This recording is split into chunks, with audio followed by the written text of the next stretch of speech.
Good morning students, how are you. स्वागत है आप सभी का एक बार दोबारा से हमारे यूट्यूब चैनल के ऊपर।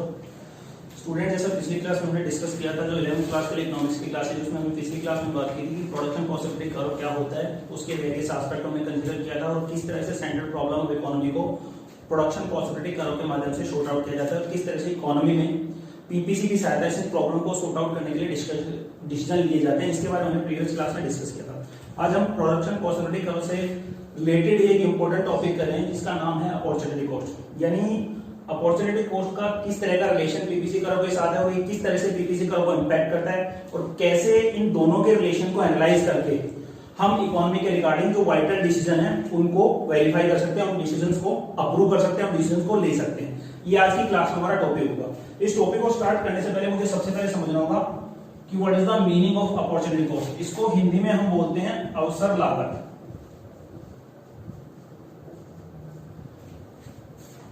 अब अवसर लागत की बात करो, अपॉर्चुनिटी कॉस्ट की बात करो, तो इसको एक एग्जांपल के माध्यम से हम समझते हैं। जैसा कि कल की क्लास में हमने बात की थी कि जो रिसोर्सेज है मेरे पास वो क्या है,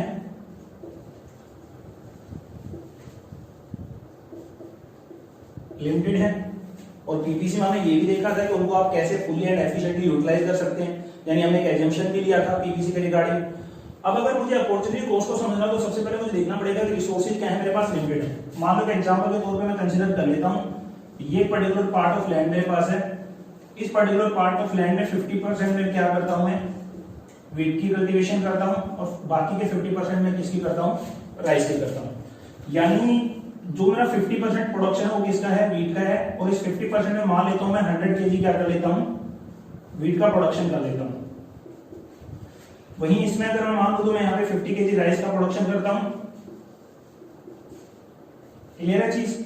अब इस एग्जांपल में अगर मैं कंसीडर करूं, मान लो किसी पर्टिकुलर सिचुएशन में मुझे अगर राइस का प्रोडक्शन बढ़ाना है तो मेरे पास एक ऑप्शन तो ये है कि मैं रिसोर्सेज को क्या कर दूं, इंक्रीज कर दूं। लेकिन चूंकि हमने पीपीसी कर्व के एजम्पशन में भी बात की कि रिसोर्सेज आपके क्या हैं, गिवन है, वो लिमिटेड हैं और उनको आप ऑलरेडी क्या कर रहे हो, फुली और एफिशिएंट तरीके से यूटिलाइज कर रहे हो। अब इस केस में अगर मुझे राइस का प्रोडक्शन बढ़ाना है तो मेरे पास एक ही ऑप्शन है कि इस राइस के प्रोडक्शन को इंक्रीज करने के लिए मुझे कहीं ना कहीं वीट का प्रोडक्शन क्या करना पड़ेगा, कम करना पड़ेगा।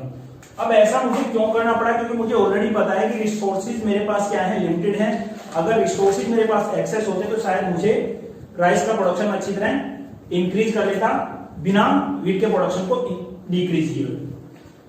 तो आई होप ये एग्जांपल आपको क्लियर हो गया होगा। अब इस एग्जांपल को फर्दर अगर हम क्लासिफाई करें तो मुझे पता लगा कि राइस के प्रोडक्शन को इंक्रीज करने के लिए मुझे वीट का प्रोडक्शन कम करना पड़ेगा, रिजल्टिंग रिसोर्सेज आर लिमिटेड।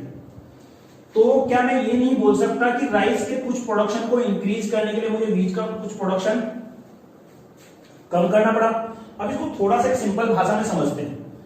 मान लेता हूं यहाँ पे राइस की कुछ मात्रा के लिए मुझे किसका सेक्रीफाइस करना पड़ा, वीट का। क्लियर है चीज। तो राइस के कुछ परसेंटेज एक्स्ट्रा प्रोडक्शन के लिए मुझे किसका सेक्रीफाइस करना, वीट का प्रोडक्शन या वीट का कुछ प्रोडक्शन मुझे सेक्रीफाइस करना पड़ेगा, वीट के प्रोडक्शन को कम करना पड़ेगा। तो अब यहाँ पे हम कह सकते हैं कि जो सिंपल सी भाषा में अपॉर्चुनिटी कॉस्ट को मैं डिफाइन करूं तो मान लेता हूं राइस के 10 केजी प्रोडक्शन को इंक्रीज करने के लिए मुझे वीट की 20 केजी मात्रा को, क्वांटिटी को कम करना पड़ा। ठीक है। तो ऐसे में 10 केजी राइस के रिगार्डिंग जो अपॉर्चुनिटी कॉस्ट होगी वो क्या होगी, 20 केजी वेट। यानी सिंपल सी बात है कि इसके लिए इसको छोड़ा और जिसको छोड़ा वो क्या होगी, अपॉर्चुनिटी कॉस्ट। मैं फिर से रिकॉल कर देता हूं कि 10 केजी राइस के लिए मैंने किसको छोड़ दिया, 20 केजी वीट को। तो 10 केजी राइस के रिगार्डिंग जो अपॉर्चुनिटी कॉस्ट है वो वही होगी जो 20 केजी वीट की कॉस्ट है। तो आई होप इस एग्जांपल से आपको अपॉर्चुनिटी कॉस्ट का मीनिंग तो क्लियर हो गया होगा। अब हम बात करते हैं इसकी डेफिनेशन की। अगर डेफिनेशन को समझने की कोशिश करूं तो it is the cost of next best alternative. बड़ी सिंपल सी डेफिनेशन है। अपॉर्चुनिटी कॉस्ट का मतलब क्या है, it is the cost of next best alternative. इसको एक दोबारा एग्जांपल से समझते हैं कि मान लो फिलहाल मैं जहां पे काम कर रहा हूं वहां पे मुझे सैलरी मिलती है 50,000। क्लियर है चीज। अब मैं अपनी जॉब को क्या करना चाहता हूं, शिफ्ट करना चाहता हूं। मैं प्रेजेंट जॉब को दूसरी जॉब स्टार्ट करता हूं, मान लो किसी दूसरी शहर में, तो मुझे वहां पे सैलरी कितनी मिलेगी, 70,000। अब क्वेश्चन में उठता है कि जो जॉब मैंने नहीं स्टार्ट की उसकी सैलरी कितनी है 70,000, लेकिन इस 70,000 सैलरी वाली जॉब के चक्कर में मुझे किसको छोड़ना पड़ा, जो जॉब मुझे 50,000 सैलरी ऑफर करनी पड़ी थी मैंने उसको सैक्रिफाइस कर दिया, उसको फोरगोन कर दिया, किसके लिए, जो जॉब मुझे 70,000 सैलरी प्रोवाइड करती थी। तो आई होप इस एग्जांपल के इन दोनों एग्जांपल के माध्यम से अपॉर्चुनिटी कॉस्ट का मीनिंग तो समझ में आ ही गया होगा। यानी it is the cost of next best alternative, यानी 70,000 की जॉब के चक्कर में मैंने किसको छोड़ दिया 50,000 की जॉब को, तो इस 70,000 जॉब की जो अपॉर्चुनिटी कॉस्ट है वो क्या होगी 50,000। तो आई होप इस दोनों एग्जांपल के माध्यम से आपको अपॉर्चुनिटी कॉस्ट का मीनिंग समझ में आ गया। एक बार इसको नोट डाउन करो फिर अपन आगे चलते हैं। अब हम बात करते हैं डेफिनेशन की, व्हाट इज द मीनिंग या what is the definition of opportunity cost. Definition is write down it is the cost of availing one opportunity in terms of the loss of other opportunity। यानी एक simple सी बात अगर मैं समझने की कोशिश करूं तो अगर मुझे किसी प्रोडक्शन को इंक्रीज करना है, किसी पर्टिकुलर कमोडिटी की कुछ एक्स्ट्रा यूनिट बनानी है, सब्जेक्ट टू अगर रिसोर्सेज मेरे लिमिटेड हैं, तो उस केस में उस एक्स्ट्रा प्रोडक्शन के लिए मुझे जो दूसरा अल्टरनेटिव गुड्स है या दूसरे जो गुड्स का मैं प्रोडक्शन कर रहा हूं उस गुड्स की कुछ मात्रा मुझे सैक्रिफाइस करनी पड़ेगी, फोरगोन करनी पड़ेगी, उसकी कुछ मात्रा को मुझे छोड़ना पड़ेगा तभी मैं प्रोडक्शन ज्यादा कर पाऊंगा एक गुड्स का। It is the cost of availing one opportunity in terms of the loss of other opportunity. यानी सिंपल सी बात है, अगर किसी एक गुड्स को आपको अवेल करना है, उसकी क्वांटिटी या प्रोडक्शन बढ़ाना है, तो उस केस में आपको दूसरे गुड्स का क्या करना पड़ेगा, सैक्रिफाइस करना पड़ेगा। Alternative it is the cost of shifting resources from one use to other. Simple सी बात है, अगर मेरे रिसोर्सेज मान लो वीट के प्रोडक्शन में लगे हुए थे, अब मैं उन्हीं रिसोर्सेज को निकाल के लेके जाऊंगा राइस के प्रोडक्शन में, तो ये जो ट्रांसफॉर्मेशन भी होगा, यानी रिसोर्सेज वीट के प्रोडक्शन से निकल के किस में जाएंगे, राइस के प्रोडक्शन में, तो इस ट्रांसफॉर्मेशन रिसोर्सेज को शिफ्ट करना ये भी कुछ ना कुछ कॉस्ट इंक्रीज करता है। यानी ये शिफ्टिंग का भी अगर एक्सपेंडिचर में कंसीडर करूं तो ये भी किस में आता है, अपॉर्चुनिटी कॉस्ट में। यानी जब रिसोर्सेज में शिफ्ट करूंगा एक ऑप्शन से दूसरे ऑप्शन के ऊपर, तो वहां भी कुछ कॉस्ट इनकर्ड होती है, वो भी अपॉर्चुनिटी कॉस्ट कहलाती है। अब इससे रिलेटेड दूसरी जो इंपॉर्टेंट डेफिनेशन है वो है मार्जिनल अपॉर्चुनिटी कॉस्ट, और ये एग्जाम पढ़ने से दोनों बहुत इंपॉर्टेंट। अब मार्जिनल अपॉर्चुनिटी कॉस्ट होती क्या है, यहाँ प्रैक्टिकल वे में मैं दोनों जो चेंजेस हुए हैं, मैंने एक का प्रोडक्शन इंक्रीज किया और दूसरे के प्रोडक्शन में कमी करके, तो जो लॉस ऑफ वन आउटपुट है उसको मैं कंपेयर करूंगा गेन ऑफ आउटपुट सेकंड। इनके कंपैरिजन जो मेरे पास आएगा निकल के, उसको मैं नाम क्या देता हूं, मार्जिनल अपॉर्चुनिटी कॉस्ट। यानी सिंपल सी बात है, यहाँ पे मैंने जो अपॉर्चुनिटी कॉस्ट कंसीडर की थी वो टोटल चेंज के लिए बात की थी। टोटल चेंज का मतलब चलो कितना प्रोडक्शन आपने राइस का इंक्रीज कर दिया, उसके बदले में कितना आपने वीट का सैक्रिफाइस कर दिया, तो एक टोटल सिनेरियो में मैंने कंसीडर किया था अपॉर्चुनिटी कॉस्ट को। लेकिन जब मैं बात करूंगा मार्जिनल अपॉर्चुनिटी कॉस्ट की, जिसको हिंदी में बोलता हूं सीमांत अवसर लागत, इसको मैं पर यूनिट के बेसिस पे कंपेयर करूंगा। यानी यहां मैं बात करूंगा अगर मैंने 1 केजी राइस एक्स्ट्रा प्रोडक्शन किया है, 1 केजी राइस का प्रोडक्शन एक्स्ट्रा किया है, तो उस 1 केजी राइस के प्रोडक्शन के लिए मैंने कितना केजी वीट का सैक्रिफाइस किया है, ठीक है। यानी इंडिविजुअल यूनिट के बेसिस पे मैं कंसीडर करूंगा किसको, अपॉर्चुनिटी कॉस्ट को, और उसको मैं नाम क्या दूंगा, मार्जिनल कॉस्ट। अब इसकी डेफिनेशन देखते हैं। It refers to the opportunity cost per unit, ये बहुत इंपॉर्टेंट है। अपॉर्चुनिटी कॉस्ट पर यूनिट की अगर मैं बात करूं तो वो क्या कहलाती है, marginal opportunity cost of additional output of crop one when some resources are shifted from one opportunity to other. Simple सी बात है, मैं रिसोर्सेज को निकाल के एक से दूसरे पे शिफ्ट करूंगा, ठीक है, तो शिफ्टिंग के अंतर्गत जो एक्सपेंडिचर आएगा उसको मैं कंपेयर करूंगा कि जिसका मैंने गेन किया है और उस गेन के बदले में पर यूनिट के बेसिस पे कितना सैक्रिफाइस किया है। यानी एक यूनिट गेन करने के लिए मैंने कितनी यूनिट का सैक्रिफाइस किया है, इस बात का विश्लेषण, इस बात का एनालिसिस मैं करता हूं किसमें, मार्जिनल अपॉर्चुनिटी कॉस्ट में। यानी अपॉर्चुनिटी कॉस्ट टोटल के बेसिस पे थी, और मार्जिनल अपॉर्चुनिटी कॉस्ट क्या होती है, पर यूनिट के कंपैरिजन को मुझे बताती है। अब मार्जिनल कॉस्ट को निकालने का फॉर्मूला क्या है, वो लिखा है change in loss of output one. मान लेता हूं यहां पे बात कर लूं वीट, और change in gain of output one, और यहां पे मैं लिख लेता हूं क्या, राइस, ठीक है। तो यानी राइस का कितना गेन किया और उस राइस को गेन करने से वीट का कितना सैक्रिफाइस किया, यानी पर यूनिट के बेसिस पर अगर मैं कंपेयर करूं तो 1 केजी राइस के लिए कितने वीट का सैक्रिफाइस किया। फॉर एग्जांपल मान लेते हैं यहाँ पे कि मैंने 25 केजी राइस के लिए 50 केजी क्या कर दिया, वीट का सैक्रिफाइस कर दिया, ठीक है। यानी 25 केजी राइस को एक्स्ट्रा प्रोडक्शन के लिए कितना सैक्रिफाइस किया, वीट का 50 केजी। तो यहाँ पे जो मार्जिनल अपॉर्चुनिटी कॉस्ट होगी वो कितनी होगी, 2। यानी एक ही यूनिट राइस के एक्स्ट्रा लेने के लिए मुझे वीट की कितनी यूनिट का सैक्रिफाइस करना पड़ा, 2। तो आई होप ये दोनों डेफिनेशन आपको क्लियर होंगी। अब आगे इनको प्रैक्टिकल एग्जांपल के माध्यम से इनके इम्पैक्ट को समझते हैं। अब opportunity cost, marginal opportunity cost, जिसका दूसरा नाम है marginal rate of transformation, MRT का शॉर्ट फॉर्म है, इनको स्टडी करने के बाद मेरे सामने जो पीपीसी के जो कैरेक्टरिस्टिक्स निकल के आती है, जो बेसिक क्वेश्चन जो बार बार एग्जाम में पूछे जाते हैं, उनमें पहला क्वेश्चन है व्हाई पीपीसी स्लोप्स डाउनवर्ड। अब स्लोप डाउनवर्ड का मतलब थोड़ा सा डिटेल में इसको लिखूं तो लेफ्ट टू राइट।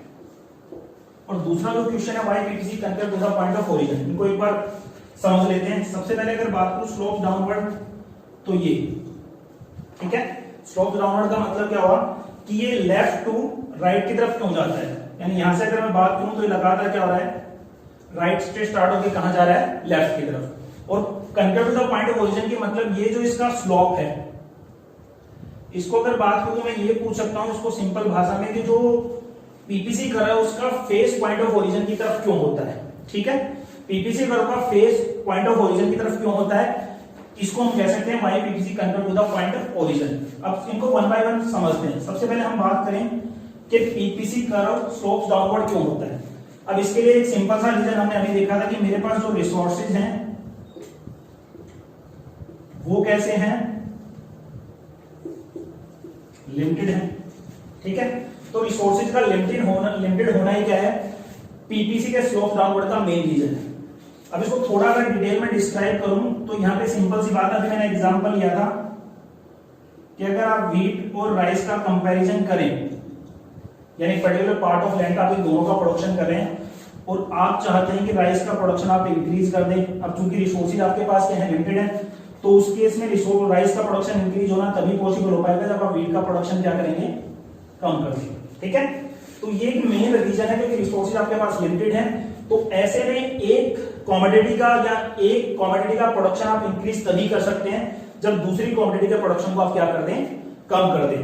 क्लियर है चीज, फिर से रिकॉल कर देता हूं। पीपीसी स्लोप डाउनवर्ड का रीजन पहला, रिसोर्सेज लिमिटेड है, तो ऐसे में किसी पर्टिकुलर कमोडिटी का प्रोडक्शन तभी इंक्रीज कर सकते हो जब दूसरी कमोडिटी का प्रोडक्शन आप क्या करोगे, कम करोगे। यानी एक का प्रोडक्शन इंक्रीज करने के लिए दूसरे को आपको क्या करना पड़ेगा, कम करना पड़ेगा। ये मेन रीजन है पीपीसी स्लोप डाउनवर्ड का। इसको एक एग्जांपल के माध्यम से अगर कंसीडर करें तो यहां देख सकते हो आप, फिलहाल ये है मेरे पास, जैसे यहां पे बात करूं मेरे पास क्या है, राइस, और यहां पे अगर बात करें तो क्या है, व्हीट। तो ऐसे में मैं चाहता हूं कि राइस का प्रोडक्शन क्या कर लूं, इंक्रीज कर लूं। अब तो राइस का प्रोडक्शन इंक्रीज करने के लिए मुझे क्या करना पड़ेगा, व्हीट का सैक्रिफाइस करना पड़ेगा, तभी राइस का प्रोडक्शन इंक्रीज हो पाएगा।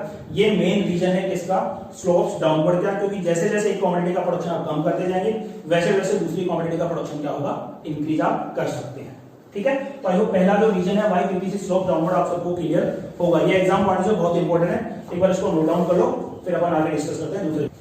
अब हम बात करते हैं दूसरे क्वेश्चन के बारे में। दूसरा क्वेश्चन क्या है कि PPC curve compare to the point of origin क्यों होता है, यानी सिंपल भाषा समझने की कोशिश करें तो पीपीसी का जो फेस होता है, पीपीसी कर्व का जो फेस होता है वो पॉइंट ऑफ ओरिजिन की तरफ क्यों होता है, इसको यहां पे समझ सकते हैं।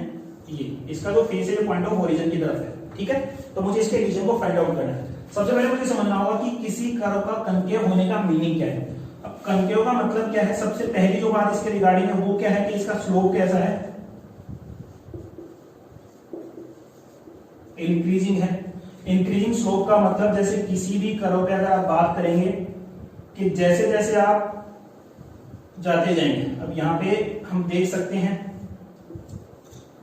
ठीक है, जैसे जैसे पीपीसी कर्व पे आगे बढ़ेंगे तो इसका स्लोप क्या है, इंक्रीज है। यानी जैसे जैसे एक चीज का प्रोडक्शन हम कम करते जा रहे हैं वैसे वैसे दूसरे का प्रोडक्शन क्या हो रहा है, इंक्रीज हो रहा है। तो इंक्रीजिंग स्लोप का मतलब क्या होता है, compare to the point of origin. अब हम बात करते हैं इसके रीजन की कि compare to the point of origin क्यों होता है, और इसका मेन रीजन है मार्जिनल अपॉर्चुनिटी कॉस्ट, या फिर हम बात करें एमआरटी। यानी जैसे जैसे पीपीसी के ऊपर हम चलते जाएंगे, लेफ्ट टू राइट शिफ्ट होते जाएंगे, या फिर मैं कहूं रिसोर्सेज को निकाल के अपन दूसरे प्रोडक्शन के ऊपर शिफ्ट करते जाएंगे। यहां पे एग्जांपल के तौर पे मैं लिख लेता हूं व्हीट और राइस फिर से, यानी मैं जो मेरे रिसोर्सेज है प्रोडक्शन को क्या करूंगा, व्हीट से हटा के किसके ऊपर लगाना स्टार्ट कर दूंगा, राइस के ऊपर। और जैसे ये शिफ्टिंग का काम चलता रहेगा वैसे वैसे पीपीसी कर्व के ऊपर क्या करेगा, अपन आगे बढ़ेंगे, इसका स्लोप क्या होगा, इंक्रीज होता जाएगा। और इंक्रीज स्लोप होने का मतलब क्या है कि marginal opportunity cost MRT they are tends to rise, यानी जैसे जैसे रिसोर्सेज को शिफ्ट करते जाएंगे वीट से निकाल के राइस के ऊपर, या किसी एक क्रॉप के प्रोडक्शन से निकाल के आप दूसरी क्रॉप के प्रोडक्शन के ऊपर रिसोर्सेज को शिफ्ट करेंगे, जितनी ज्यादा शिफ्टिंग होगी आपकी जो मार्जिनल अपॉर्चुनिटी कॉस्ट है या एमआरटी है वो लगातार क्या होगी, इंक्रीज होती रहेगी। और इस एमओसी का या मार्जिनल रेट ऑफ ट्रांसफॉर्मेशन का लगातार इंक्रीज होना ही मेन रीजन है कि जो पीपीसी का compare to the point of origin होता है, क्योंकि एमओसी और एमआरटी इनका भी स्लोप क्या होता है, इंक्रीजिंग स्लोप होता है। जैसे जैसे पीपीसी बढ़ते जाओगे ये क्या होगी, इंक्रीज होती जाएंगे। और इन दोनों मतलब दोनों को एक ही नाम से बुलाते हैं, एमओसी एमआरटी दोनों एक ही हैं। एमआरटी एमओसी का लगातार इंक्रीज होना जैसे जैसे रिसोर्सेज को शिफ्ट करते जाएंगे, ये एक मेन रीजन है कि हमारा जो पीपीसी का compare to the point of origin होता है। एक बार इनको नोट डाउन कर लो, फिर एक एग्जांपल के माध्यम से अपन इसको समझते हैं कि इसका प्रैक्टिकल इंप्लीमेंट कैसे होता है। तो हमने देखा था कि PPC compare to the point of origin क्या होता है, और उसका रीजन हमने लिखा था कि जैसे जैसे पीपीसी कर्व ऊपर लेफ्ट टू राइट शिफ्ट होते जाएंगे तो उसका स्लोप क्या होता है, इंक्रीज स्लोप शो करता है। और इसका रीजन हमने देखा था कि हमारा जो मार्जिनल अपॉर्चुनिटी कॉस्ट है वो लगातार क्या होता है, इंक्रीज होता रहता है। ठीक है, तो अब हम इस एग्जांपल के माध्यम से कंसीडर कर रहे हैं कि marginal opportunity cost tends to rise क्यों होता है। पहले इसका कॉमन सेंस की बात करें, मान लो एक एग्जांपल के तौर पर कंसीडर करो कि हमारी जो मशीनें थी पहले वो वोरबुट्स बनाने की एक्सपर्ट थी, यानी उनकी एफिशिएंसी किसमें थी, वोरबुट्स में। ठीक है, अब चूंकि सेकंड वर्ल्ड वॉर के बाद आज तक इतने बड़े स्तर पे, इतने बड़े लेवल पे वॉर्स तो आज तक हुई नहीं, तो जो वोरबुट्स बनाने की मशीनें थी उनको हमने धीरे धीरे किसकी तरफ शिफ्ट कर दिया, सिविल गुड्स को बनाने में।